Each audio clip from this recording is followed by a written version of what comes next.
O presidente do Supremo Tribunal Federal, Luiz Roberto Barroso, ele marcou para a próxima quarta-feira, dia 6 de março, a retomada daquele julgamento sobre a possibilidade de descriminalização do porte de drogas para consumo pessoal. Os ministros também discutem se definem uma quantidade específica da droga para diferenciar o usuário do traficante de drogas. Pelos votos até o momento, esse montante pode ficar entre 25 a 60 gramas. Por enquanto, o placar está em 5-1 a favor da descriminalização apenas do porte de maconha. Vou começar essa rodada com a Cássio Miranda, que acompanha muito também esse dia a dia do Supremo Tribunal Federal, as matérias que são apreciadas pelos ministros da Suprema Corte. Que a gente pode esperar da retomada desse julgamento que divide opiniões, muitas discussões, inclusive nas ruas a gente pode observar que talvez em grande parte o brasileiro seja mais conservador em relação a essa possibilidade. Os ministros que ainda faltam votar devem se posicionar de que forma? Dá para projetar?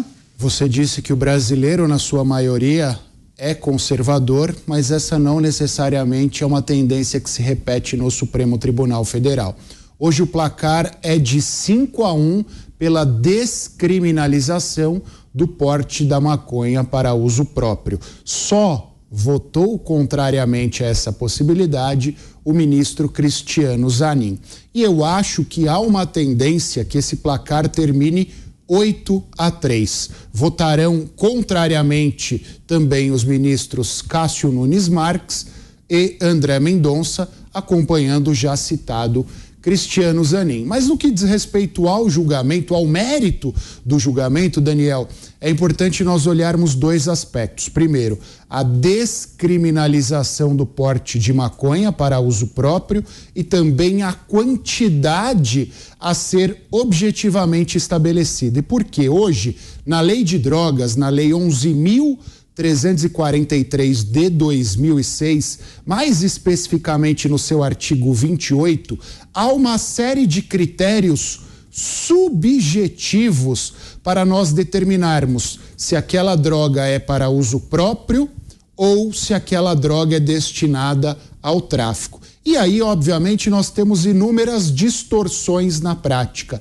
Nós temos pessoas que são pegas com uma quantidade pequena, mas em determinadas condições que são condenadas pelo tráfico, e nós temos pessoas que são pegas com uma quantidade maior, porém, dadas as condições, são condenadas pelo porte. Então, o principal resultado desta decisão do Supremo é estabelecermos objetivamente uma quantidade a partir da qual haverá tráfico e aquém da qual haverá o porte para uso próprio.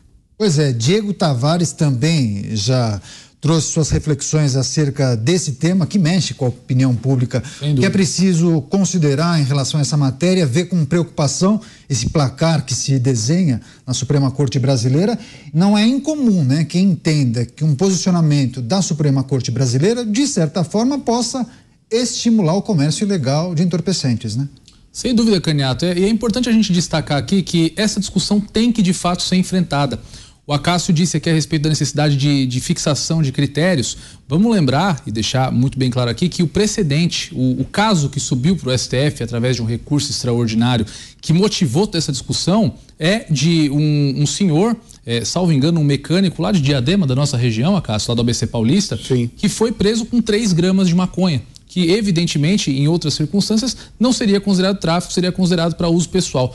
Mas o que é a questão de fundo que tem que ser de fato debatida? O STF não é o palco ideal para essa discussão.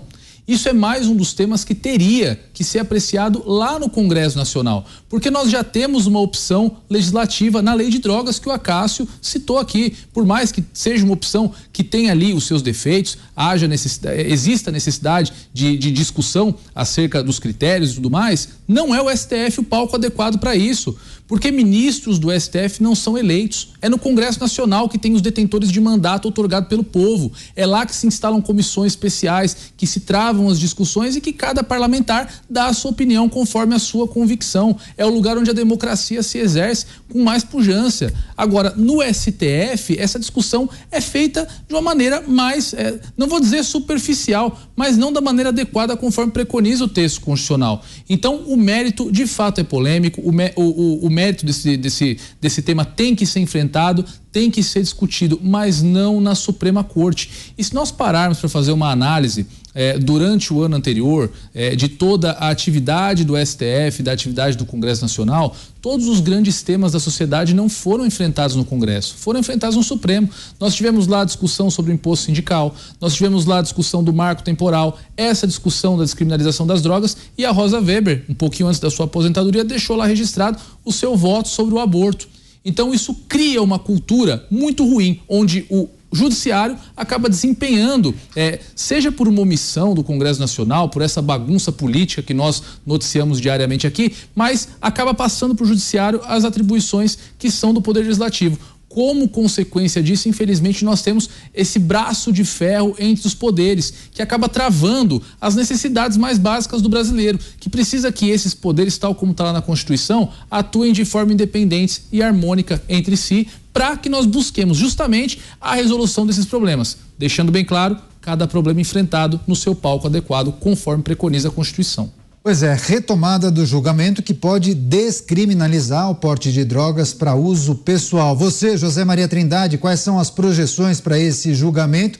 Há muitas manifestações por parte de deputados e senadores da ala mais conservadora do Congresso, né, Zé? Está por um voto a possibilidade de descriminalização do uso de drogas no Brasil. Isto é permitir o uso. E mais, define que as pessoas podem comprar, mas não regulamenta quem vai vender, não regulamenta como essa pessoa vai adquirir, né? Como é que é isso? Esse é o resultado de uma legislação imperfeita, porque o Supremo, o Judiciário não pode legislar, porque fica imperfeita. O Supremo teria que dizer sim ou não, né? Não pode definir detalhes. Quem define os detalhes e as nuances é o Congresso Nacional. E exatamente por isso o Congresso, que está atrasado nisso, está tentando votar uma emenda que chegou muito forte, com o apoio de todos os líderes, apresentada inclusive pelo presidente do Senado.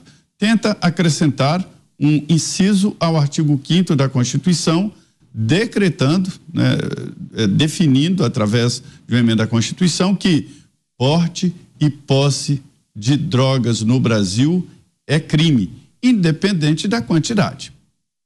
Posse e porte, crime, pronto. Mas aí abre a possibilidade de uma regulamentação através de lei para diferenciar o que é um traficante e o que é um usuário. Continua crime pela lei que é relatada pelo senador Efraim Filho. Pela lei, né, haverá ali uma diferenciação e é preciso sim ter uma diferenciação. O usuário é uma pessoa doente, é um dependente. A Organização Mundial de Saúde já definiu isso, né? E hoje já existem várias empresas que consideram isso como uma doença, né?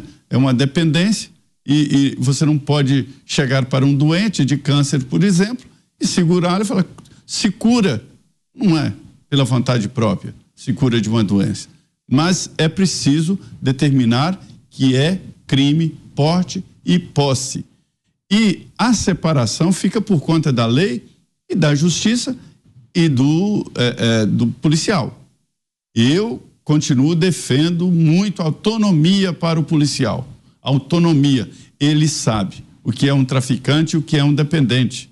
Ele sabe.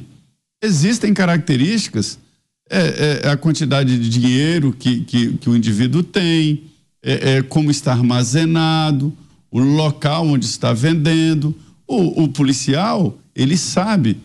E aí vai para encaminhar para a justiça. E o advogado da defesa que vá tentar definir se é traficante ou não. E ali a lei poderá definir um trabalho para a sociedade, alguma coisa para o dependente. Nós estamos vivendo uma epidemia de drogas no Brasil. E numa epidemia é preciso separar, ou seja, afastar, isolar o agente transmissor, que é o traficante. O traficante precisa urgentemente ser caçado pela polícia e precisa urgentemente ser isolado para conter esta epidemia. Está aumentando entre os jovens o consumo de drogas. Todo mundo sabe disso, né? E faz de conta que não sabe. E o Supremo tomando essa providência de liberar, aí a coisa vai piorar. Porque todos os lugares onde houve a descriminalização, ou seja, a liberação, a situação piorou. É preciso definir esse projeto do senador Efraim, com a aprovação ou não do Supremo. Tá? É uma emenda à Constituição, acrescentando um inciso no artigo 5º da Constituição. E a lei sempre é discricionária. Quem vai definir? O juiz e o policial é que vai definir quem é o dependente ou quem é o traficante. O que está muito claro, e eu concordo com os colegas de bancada aqui que falaram, é errado o Supremo definir quantidade. Tem que definir, é crime ou não é crime, é sim ou não, é linguagem binária. E o Congresso que tem que enfrentar isso aí e tem urgentemente que regulamentar. Leis duras contra drogas sempre são bem-vindas.